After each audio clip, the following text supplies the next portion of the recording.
स्वागत है आप सभी का सुपर एग्जाम अड्डा पे। मैं राजू। एएसआई की वैकेंसी आप लोग फिल कर चुके होंगे। लगभग आपका एग्जाम डेट 9 के बाद आ भी जाएगा। एएसआई कभी विवाद में नहीं पड़ती है, चिंता मत करना कि एएसआई विवाद में पड़ेगी। यूपीएसआई या यूपीपी के तरीके पेपर लीक का कचकच एएसआई में नहीं होता है। और आपके लिए एक वैकेंसी और आ रही है 15 अप्रैल से शायद, आरपीएफ। बहुत ही मजेदार वैकेंसी होगी। 50 क्वेश्चन जीएस का होगा और 120 आरपीएफ के सिपाही में प्रश्न है। 50 जीएस का प्रश्न हो जाएगा। 35 के आसपास आपका मैथ और रीजनिंग हो जाएगा। हिंदी या इंग्लिश का कोई ऑप्शन उसमें नहीं होता है। बहुत ही मजेदार एग्जाम होगा। बहुत जल्द मैं उसके प्रीवियस ईयर को लेकर आपके सामने आ रहा हूं। आप लोग अपने काम को भर के तैयारी शुरू कर दीजिए। ये सेट है हमारा ऑफलाइन एग्जाम का सेकंड सेट। 19 तारीख 2016 को एग्जाम हुआ था बेटा। इसका पहला प्रश्न क्या है कि इसका पहला प्रश्न है कि जलियांवाला नरसंहार के बाद किसने अपनी नाइटहुड की उपाधि त्याग दी थी।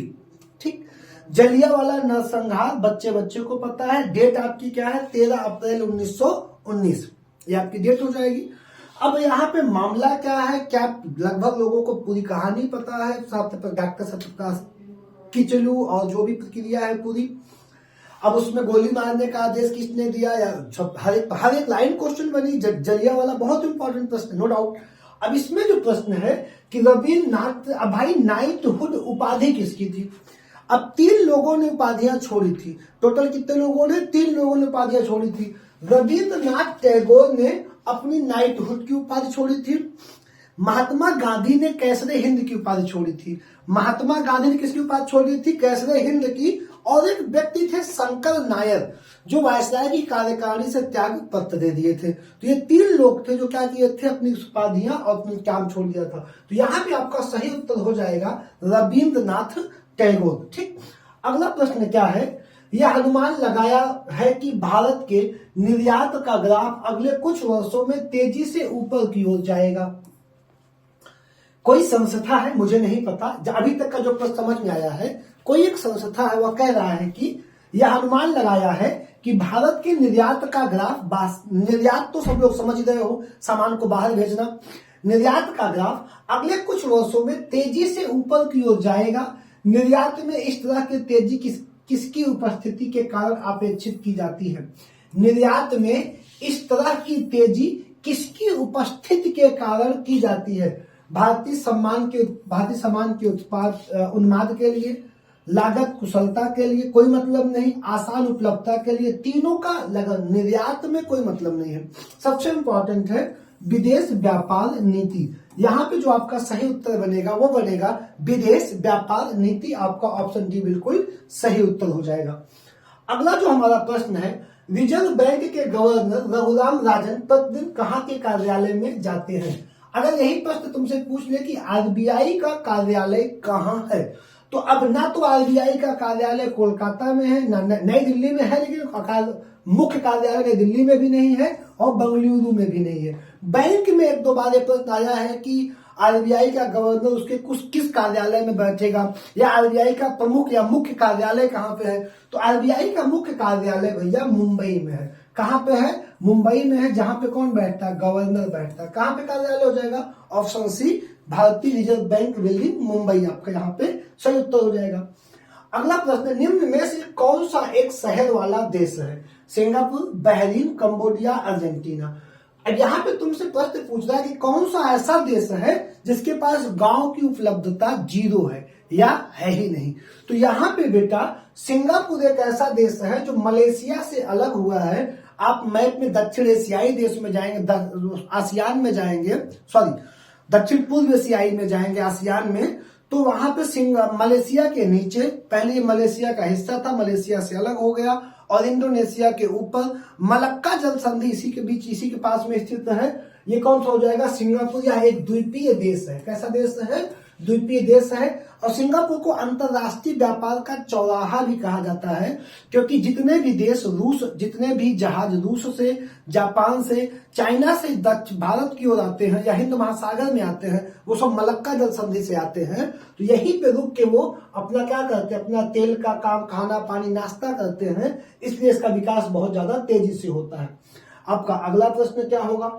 अगला प्रश्न है अनिवार्य लाहिड़ी मास्टर्स में अपनी दूसरी उपस्थिति दर्ज करने के लिए इंतजार कर रहे हैं वह क्या खेलते हैं।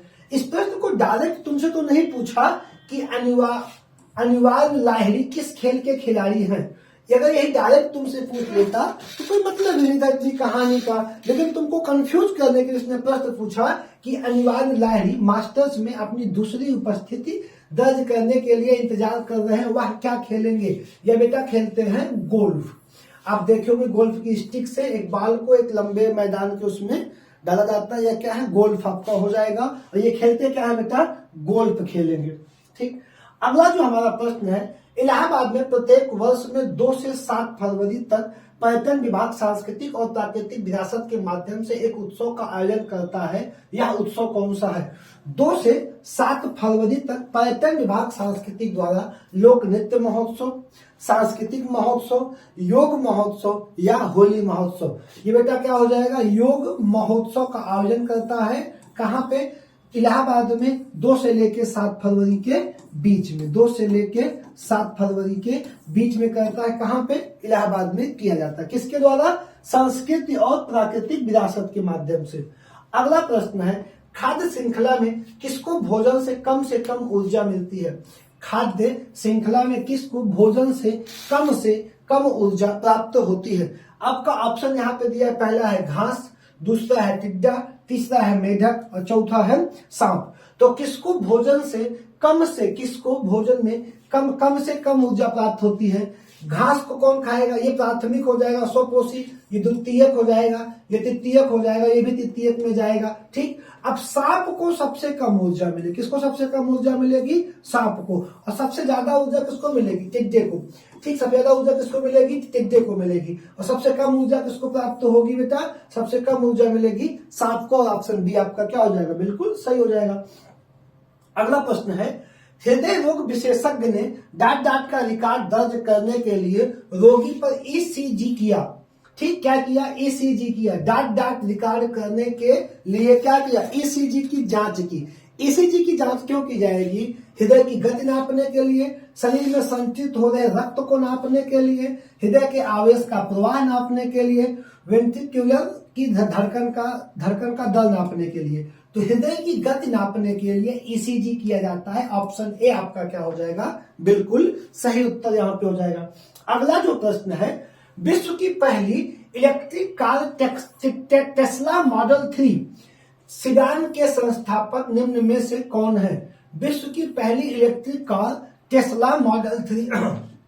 अब आपको पता है जब ये 16 का प्रश्न रहा होगा तब शायद बच्चों के लिए थोड़ा टफ क्वेश्चन था, लेकिन अभी भारत सरकार और एलन मस्क का जो विवाद था भारत में टेस्ला आने का, तो इससे हर बच्चे को पता चल चुका है कि टेस्ला का मालिक कौन है, एलन मस्क हो जाएंगे। कौन हो जाएगा बेटा, एलन मस्क हो जाएंगे।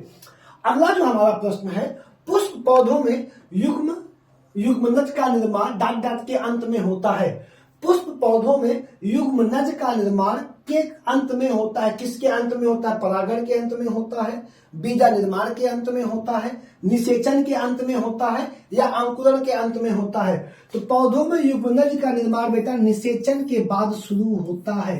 किसके बाद शुरू होगा, निषेचन के बाद प्रारंभ होता है। हाल के दिनों में भारत के दक्षिणी सिरे पर स्थित पड़ोसी देश और मालदीव में समुद्री सुरक्षा के मुद्दे पर आपसी सहयोग देना स्थापित किया गया। यह पड़ोसी देश कौन सा है। अब तुमको बताना, जैसे यहाँ पे कह दिया कि दक्षिणी सिरे पर स्थित पड़ोसी देश, तो भारत के दक्षिण में एक श्रीलंका है, एक मालदीव है।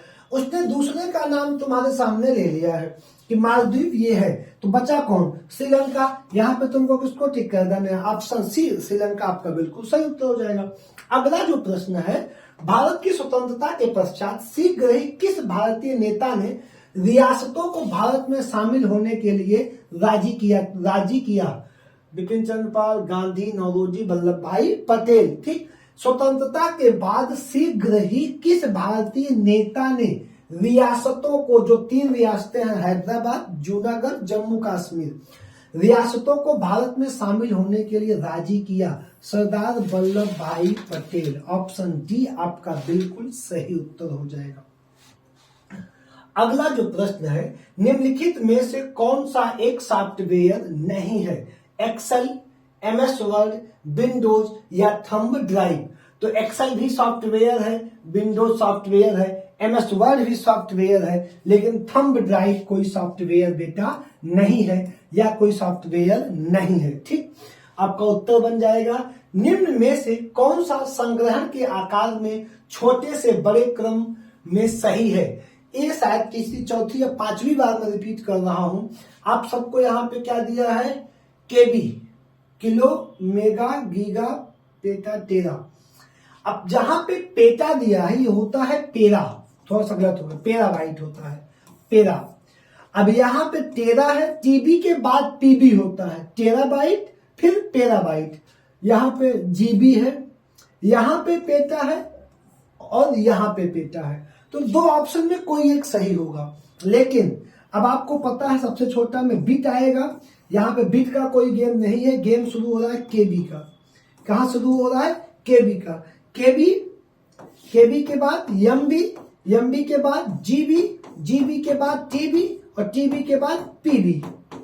ये इसका पूरा गेम है। तो केबी, एमबी, जीबी, टीबी और पीबी। आपका ऑप्शन डी बिल्कुल क्या हो जाएगा? सही हो जाएगा। बिट आगे बाइट। अगला जो प्रश्न है, पुलिस महानिदेशक की रेंज में की रैंक के अधिकारी के नेतृत्व में महानिरीक्षक की रैंक के अधिकारी के नेतृत्व में उत्तर प्रदेश को पुलिस जोनों में बांटा गया है। इन जोनों, अब यहाँ पे यूपी पुलिस में जोनों की संख्या कितनी है? यूपी पुलिस की 8 जोन है। कितने जोन है बेटा? 8 जोन। और एक एक जोन के कौन होता है? पुलिस महानिरीक्षक उनका प्रमुख हो जाएगा। ठीक, अगला जो प्रश्न है, अमृतसर में जलियांवाला बाग में भारतीयों के नरसंहार के ने कई नए नेताओं में राष्ट्रवादी भावना का उदय किया। नरसंहार का आदेश किसके द्वारा दिया गया था? सेम प्रश्न जलियांवाला से आधुनिक भारत का 2 प्रश्न आ चुका है लगातार। देखो, सैंडर्स बिल्कुल नहीं, कर्जन बिल्कुल नहीं, चेम्सफोर्ड ये वायसराय है, ये वायसराय है, सैंडर्स बिल्कुल नहीं। ठीक, अब यहाँ पे General Dyer, General Michael O'Dwyer, General Michael O'Dwyer यहाँ पे क्या हो जाएगा? बिल्कुल सही विकल्प आपका हो जाएगा, जिन्होंने गोली चलाने का नरसंहार का आदेश दिया था। इन्हीं की हत्या उधम सिंह ने की थी। किसने की थी? उधम सिंह ने माइकल ओ डायर की क्या की थी? हत्या की थी बेटा। अगला प्रश्न है, उत्तर प्रदेश में आयकर विभाग के अपर आयुक्त का पद, अपर आयुक्त का पद पुलिस सेवा में डॉट डॉट के समान होता है। यूपी जो डीआईजी होगा वो बड़ा होगा, एसपी छोटा होगा। किससे? अपर आयुक्त से।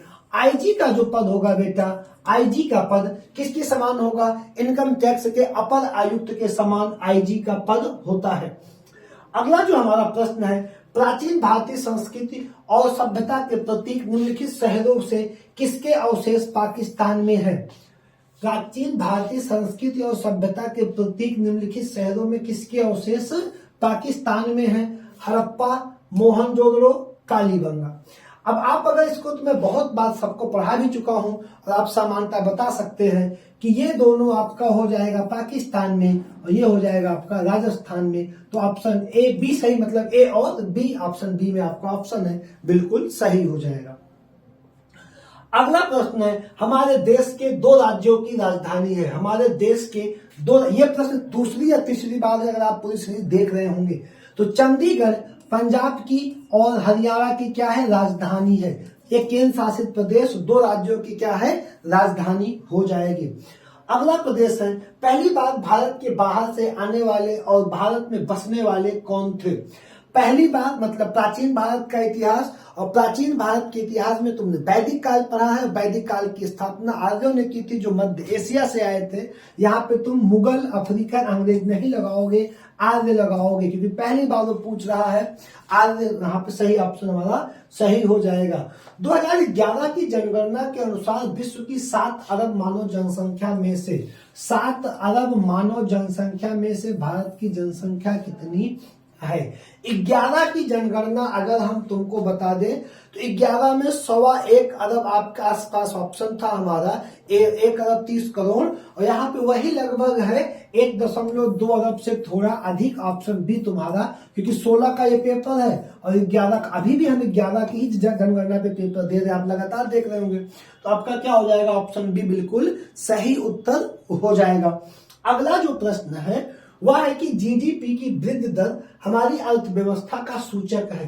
जीडीपी की वृद्धि दर हमारी अर्थव्यवस्था का सूचक है।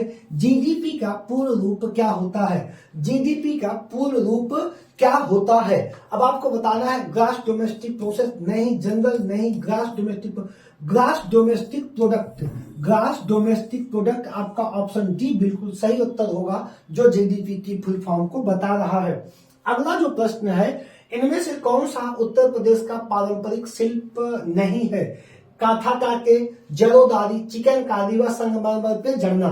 तो शिल्प में जरोदारी भी यूपी का पारंपरिक है, संगमरमर पे जड़ना भी यूपी का पारंपरिक है, चिकनकारी आपको हर जहां लोकल लखनऊ के लोगों को भी जानकारी है, लेकिन कत्था टाके यूपी का पारंपरिक शिल्प नहीं है। ऑप्शन ए आपका बिल्कुल सही उत्तर हो जाएगा।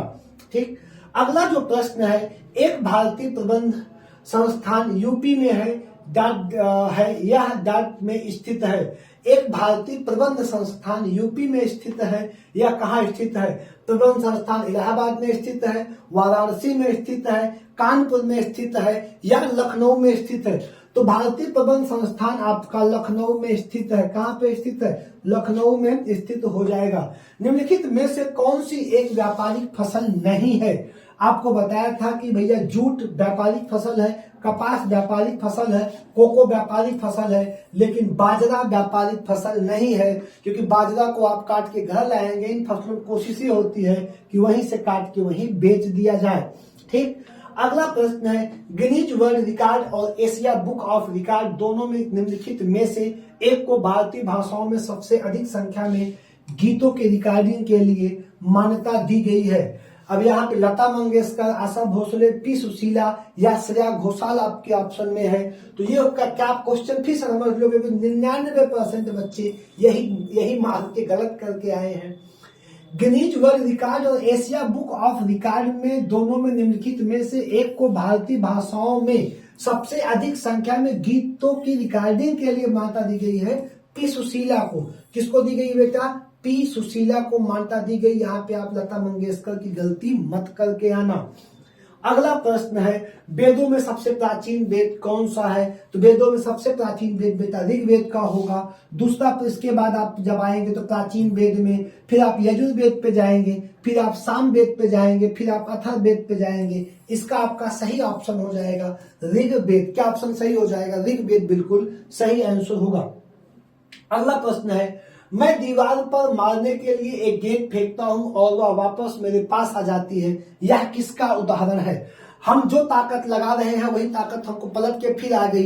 न्यूटन का तीसरा नियम सीधे शब्दों में बेटा यही कहता है। तो न्यूटन के गति का तीसरा नियम यही कहता है कि आप जो ताकत लगाएंगे पलट के आपके पास आ जाएगी। और यही डायरेक्ट क्वेश्चन को ना पूछ के कथन के द्वारा पूछा गया है। एक अच्छा प्रश्न है। ठीक, अगला जो बेटा प्रश्न है हमारा वह है, नासा के जांच उपग्रह प्रोविंग सैटेलाइट ने प्लेटो के चंद्रमाओं के बारे में जानकारी प्रदान की है। नासा किसका अंतरिक्ष अनुसंधान केंद्र है? नासा, जैसे हमारे यहाँ भारत में इसरो है, वैसे वो पूछ रहा है नासा किसका है? अमेरिका का है, ब्रिटेन का है, कनाडा का है या जापान का है? तो नासा किसका हो जाएगा? नासा एक अनुसंधान केंद्र है जो किसका है बेटा? अमेरिका का है। अगला प्रश्न है, किशोरावस्था में लड़कियों में माहवारी की शुरुआत को क्या कहा जाता है? रजोदर्शन, रक्त बहने का रोग, मासिक धर्म का बहना या रजो निवृत्ति? तो बेटा हिंदी में इसको रजो दर्शन कहा जाता है। क्या कहा जाता है? रजो दर्शन कहा जाता है। अगला हमारा प्रश्न है, निम्नलिखित में से कौन से सोशल मीडिया में आप एक दूसरे को देख सकते हैं और बात भी कर सकते हैं? किस सोशल मीडिया में आप एक दूसरे को देख सकते हैं और बात कर सकते हैं? जब का ये प्रश्न है तो व्हाट्सएप कॉलिंग की वीडियो कॉलिंग की फीचर ना तो ट्विटर पे थी, ना इंस्टाग्राम पे थी, ना व्हाट्सएप पे थी। स्काइप पे उस समय बेटा वीडियो कॉलिंग की सुविधा थी। अब ये व्हाट्सएप पे भी आपको उपलब्ध है और ये इंस्टाग्राम पे भी उपलब्ध है। तो यहाँ पे उस समय क्या ऑप्शन लगता था, स्काइप लगता था, लेकिन अब अगर हम बात करेंगे तो इसमें तीनों ऑप्शन वीडियो कॉलिंग का संभव हो जाएगा। अगला प्रश्न है, विश्व के निर्यात और आयात में भारत की हिस्सेदारी वर्ष 2014-15 की तुलना में वर्ष 2015-16 में डॉट है। 14-15 की तुलना में 15-16 में विश्व के निर्यात और आयात में भारत की भागीदारी बढ़ी है या घटी है। अर्थव्यवस्था का प्रश्न आपके सामने है और आपको पता है कि सरकार बदली थी, इसकी विदेश नीति उनसे ज्यादा बेहतर थी कुछ समय के बाद। तो ये क्या हो जाएगा, ऑप्शन बी, वृद्धि हुई थी। क्या हुई थी बेटा, वृद्धि हुई थी। अगला प्रश्न है, मुगल साम्राज्य को मजबूत बनाने में बाबर और हुमायूं के प्रयास में निम्नलिखित में से किस एक की प्रतिमा के बिना कुछ भी नहीं है। मुगल साम्राज्य को मजबूत बनाने में बाबर और हुमायूं के प्रयासों में निम्नलिखित में से किस एक की प्रतिभा के बिना कुछ भी नहीं है। अब बताओ, मुगल साम्राज्य में सबसे ज्यादा स्थिरता, ताकत और विस्तार सबसे पहले किसने किया। जहां तक बात तुम बाबर की करोगे, बाबर ने शुरुआत की। हुमायूं का पूरा जीवन लड़खड़ाते हुए अपने आप को स्टेबल किसी प्रकार से कर पाए, लेकिन इसके बाद सबसे बड़ा नाम बेटा अकबर का होगा। और यहाँ पे तुमसे वही प्रश्न पूछ रहा है कि क्या हो जाएगा, ऑप्शन सी, अकबर बिल्कुल सही उत्तर होगा। मुहानों का जल डॉट। अब यहाँ पे तुमसे पूछ रहा है कि मुहानों का जल क्या है। समुद्री जल से कम खारा होता है, नदी के पानी की तरह कम खारा होता है, समुद्री जल से अधिक, बिल्कुल। अब जो जल मुहाने का मतलब जब कोई नदी निकल के जाके समुद्र में मिलती है तो उसे हम क्या कहते हैं, मुहाना कहते हैं। यहाँ पे नदी का मीठा जल लगातार आता रहता है और ये समुद्र के खारे जल में मिलेगा तो यहाँ पे क्या होगा, समुद्र के जल से थोड़ा कम खारा रहेगा क्योंकि वहां पे ये जल लगातार आता रहेगा। ठीक। अगला जो प्रश्न होगा, उत्तर प्रदेश सरकार का संवैधानिक प्रमुख कौन होता है। संविधान का प्रमुख कौन होगा, आपका मंत्रिपरिषद होगा, मुख्यमंत्री होगा, राज्यपाल, विधानसभा का अध्यक्ष। भारत का संवैधानिक अध्यक्ष राष्ट्रपति होगा और राज्य का संवैधानिक अध्यक्ष राज्यपाल होगा। कौन होगा, राज्यपाल। कार्यपालिका का प्रमुख मुख्यमंत्री होगा, लेकिन राज्य का अध्यक्ष कौन होता है, राज्यपाल होता है। अगला प्रश्न है, गलत कथन को पहचाने। भारत में चमड़ा क्षेत्र के एक अपेक्षित लाभ का कारण कच्ची खाल और त्वचा की प्रचुर मात्रा में आपूर्ति, मानव संसाधनों की कमी, कौशल आधारित औद्योगिक क्षेत्र, तकनीकी तैयारियों के उच्च स्तर। अब यहाँ पे हो जाएगा कौशल आधारित औद्योगिक क्षेत्र। कौशल आधारित औद्योगिक क्षेत्र का चमड़े से हमें गलत कथन यहाँ पे हम लगा देंगे। परमाणु के नाभिक के अंदर कौन सा कण होता है। परमाणु के नाभिक के अंदर कौन सा कण होता या होते हैं। तो परमाणु के नाभिक के अंदर बेटा प्रोटॉन और न्यूट्रॉन जैसे कण होते हैं। कौन होते हैं, प्रोटॉन या न्यूट्रॉन जैसे कण होते हैं। अगला हमारा प्रश्न है, वैश्विक स्तर पे भारत बागवानी क्षेत्र में सब्जियों और फलों का उत्पादन में दूसरे स्थान पर है। फलों और सब्जियों के उत्पादन में दूसरे स्थान पर निम्नलिखित विकल्पों में कौन सा एक बागवानी क्षेत्र का एक उत्पादन नहीं है। मसाला फूल, पेड़ और अनाज फसलें, औषधि के पौधे, रोपण फसलें या सुपारी। तो पेड़ और अनाज बेटा बागवानी नहीं है, अनाज फसल हो जाएगी, एग्रीकल्चर में चला जाएगा। पेड़ तो है लेकिन क्या नहीं है, अनाज आपका नहीं होगा। ऑप्शन बी आपका क्या हो जाएगा, इसमें सही उत्तर हो जाएगा। अगला प्रश्न है, शिशुओं में पीईएम रोग क्वाशिक द्वारा मरास्म किसकी कमी के कारण होता है। क्वाशिक और मरास्म किसके कारण होता है, कार्बोहाइड्रेट के, प्रोटीन और कार्बोहाइड्रेट दोनों के, केवल प्रोटीन के या वसा के। सिर्फ प्रोटीन के कारण पीईएम रोग या क्वाशिकोर्क और मरास्म रोग होता है। अगला प्रश्न है बेटा, भारत को अंग्रेजों से स्वतंत्रता दिलाने के लिए राष्ट्रवादी संघर्ष में शामिल होने के लिए किसने आईसीएस जैसी एक शानदार कैरियर को त्याग दिया था।